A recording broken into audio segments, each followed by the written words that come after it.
Thanks for joining me today. I'm Hawkeye. This is Maple Leafs Man Advantage, and this is my next video.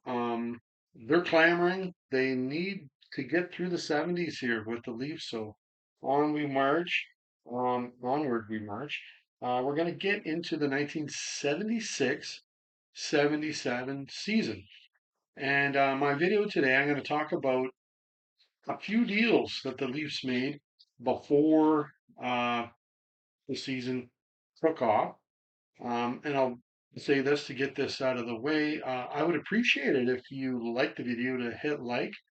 Um, as well, you could subscribe. There's certainly lots of other videos on here. I plan on putting even more videos on there than I've got now, talking about the hockey, the NHL, the Leafs generally, not always though. So maybe if you're a fan of another team, maybe there's a video in there that you might like or should have a little bit of interest in that you might want to watch. And certainly if you want to comment on anything, do so.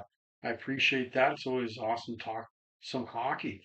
So, as I said, this video I'm going to talk about a bunch of moves that were made just prior to the 1976-77 season. We're going to start in September. I think a lot of them happened in September, maybe all of them. So the first one happened on September the 9th, 1976. The St. Louis Blues, they signed as a free agent defenseman Rod Sealing. Um, Personally, I was ready to maybe keep him in there. He's on part of my own defense for the team that I would have. I was ready to maybe keep him in there. He's certainly a veteran defenseman. Um, but back in the day, maybe some younger people may not know this. I was unaware of this, or I completely forgot about it because I've written a blog about this, stating this fact. So I'm going to share it with you. But back in the day when the Blues signed him, at that time, players were not unrestricted. There was no such thing, um, like they are today. You're restricted, owned by the team, or unrestricted, able to sign with whoever you want. But back in that day, Rod was going to be 32 years of age for this upcoming season, but his rights were owned by the Toronto Maple Leafs.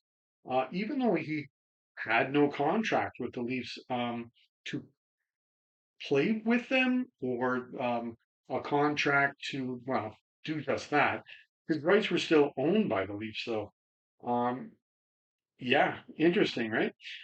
Therefore, if any team, like St. Louis did here, drops in and signs one of your players, that team has to be compensated with a draft pick or even a player for signing that player to your team.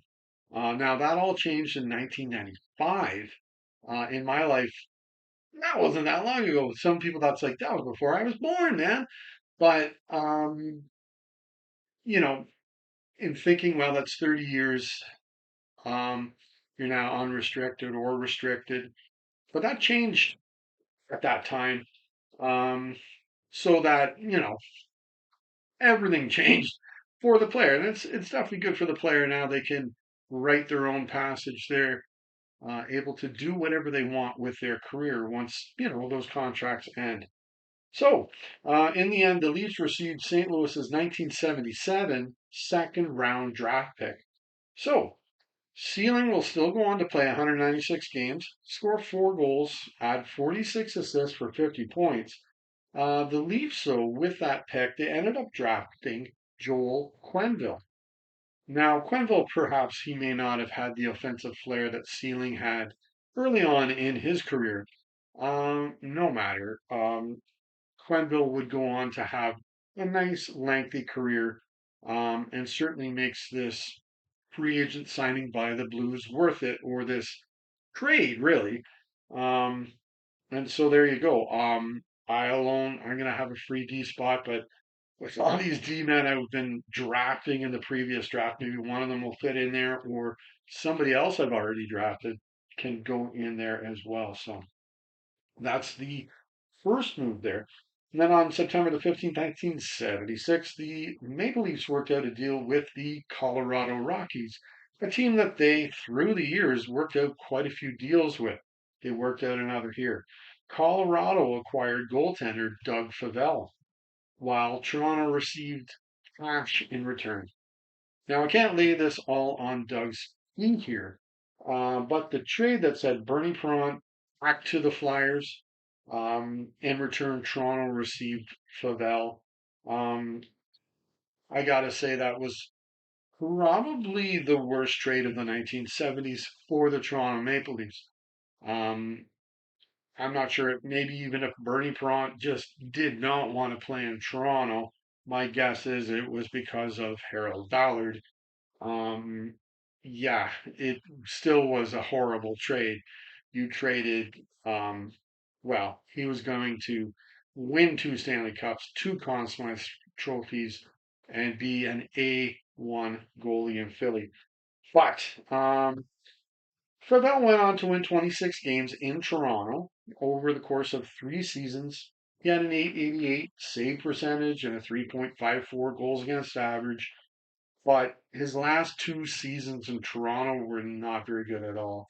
Favell was good, I think, his first year there, but afterwards it just wasn't working. I'm not sure what. Maybe if he did come across injury problems, not sure. Um, he would go on to play a couple seasons in Colorado. They weren't good, but his numbers weren't brutal there. So he must have played well for the Rockies.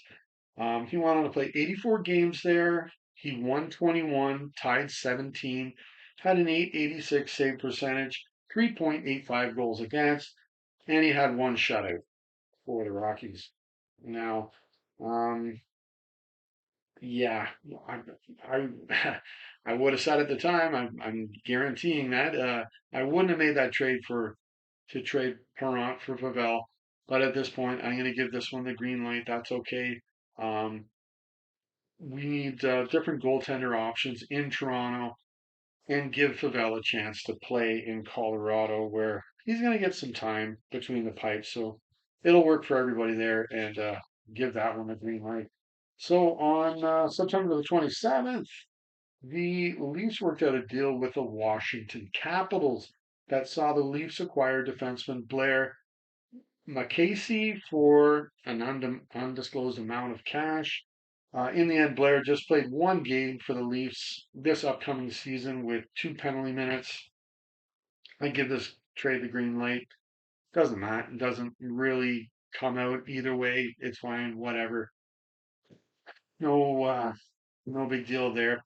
But then on the following day, a much bigger deal happened on September the 28th. The Leafs worked out another deal with, this time with the Chicago Blackhawks, that saw Chicago acquire the rights to center Jim Harrison, while the Leafs acquired Chicago's 1977 second round draft pick.